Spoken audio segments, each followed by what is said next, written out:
your heart races, your chest tightens, your stomach drops, your hands go cold.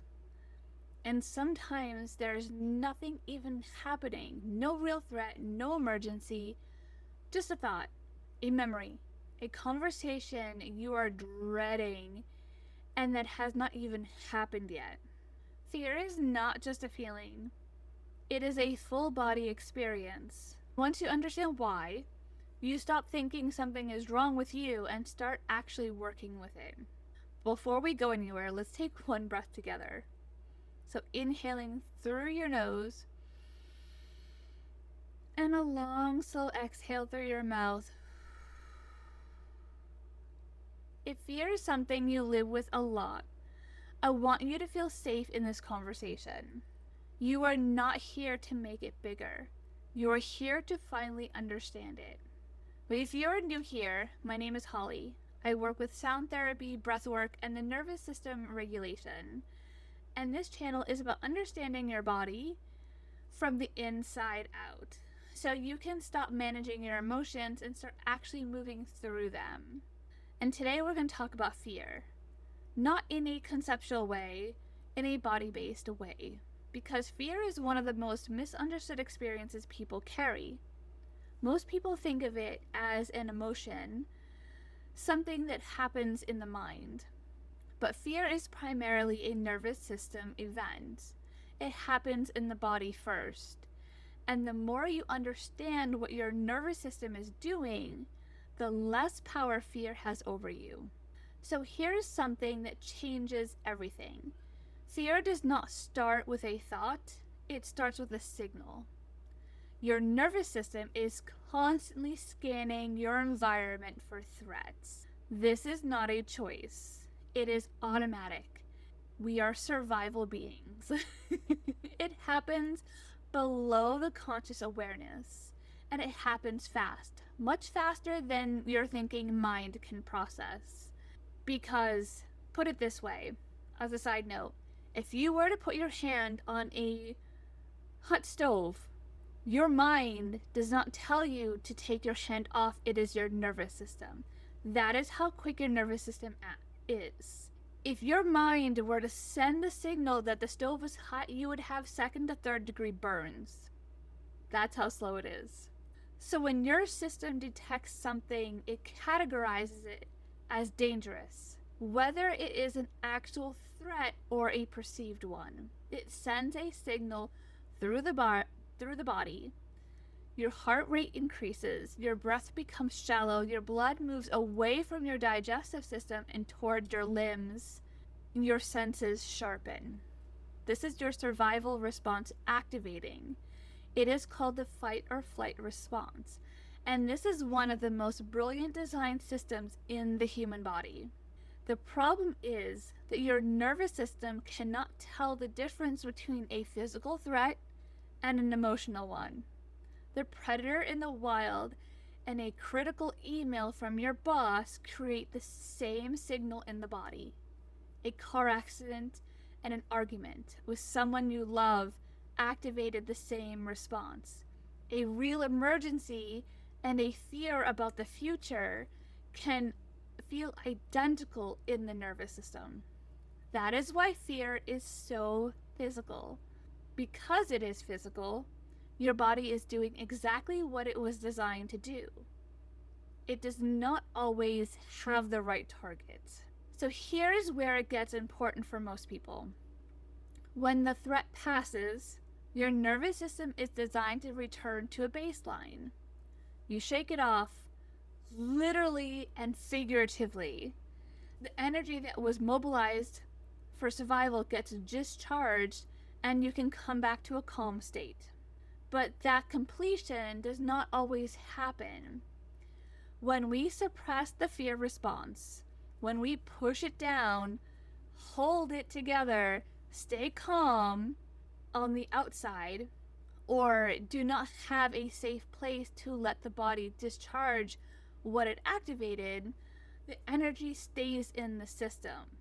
The body stays slightly braced, slightly alert, and slightly ready. And over time, that now becomes the new baseline. This is why people who have been through a lot of stress or difficult experiences often say they cannot fully relax. They cannot let their guard down, and they feel like something is always about to go wrong, even when everything is fine. The mindset is not the problem. That is an incomplete nervous system cycle that is stored in the body. There is another layer to this that I think is important. A lot of the fear that people carry is not about something happening right now. It is a residue from things that already happened. Experiences where the body went into fear and was never fully brought back to safety. Times when something felt threatening and there was no one to help the nervous system calm down. That fear does not disappear, it gets stored. And it gets reactivated, sometimes by things that seem completely unrelated to the original experience. A tone of voice, a certain kind of silence, someone pulling away, a situation that was a similar texture to something from the past. The body responds as if the original threat is happening again, because in nervous system terms, it is. It is not overreacting. This is the body that learned something once and is applying that learning every time it detects a similar pattern. It is trying to protect you using the best information it has. So the work is not to convince your mind that you are safe. The work is to bring safety into the body in a way that the nervous system can actually register. The nervous system does not respond to logic. You cannot think your way out of fear. You cannot think your way out of a fear response that is happening in the body. What it does respond to is a signal. A long, slow exhale signals it to your nervous system that the threat has passed. Because in survival terms, you only breathe out fully when you are safe. Shallow, rapid breathing is a threat. A long exhale is safety.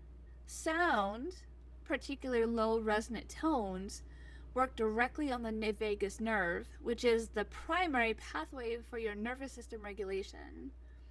This is why sound therapy is so effective. It bypasses the thinking mind entirely and communicates with the safety at a level the body can actually receive.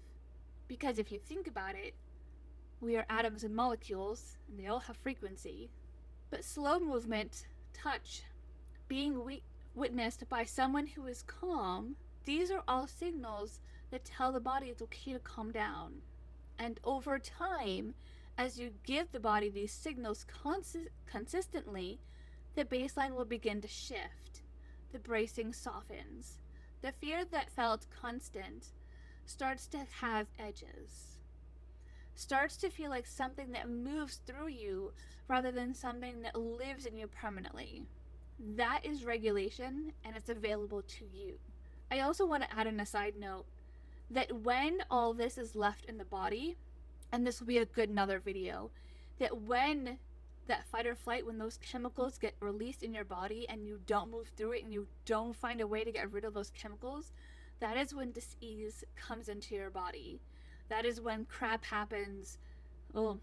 That is when illness begins to penetrate. Our immune system weakens and we begin to have issues with our body, or sickness and dis-ease within the body.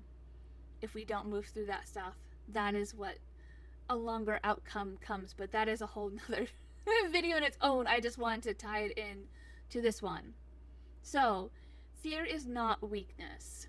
It is a survival system that has been working overtime, often for years, trying to keep you safe from things that already happen. The way through it is not to be less afraid. It is to bring your body the experience of safety again and again and again, until that becomes a thing it knows how to return to. That is the work, and it is worth doing. If you want support with this, I work with this every month inside my Align to Wellness membership. The link is below in the description. And if this video helped you understand something about yourself today, share it with someone who needs it. And I'll see you in the next video.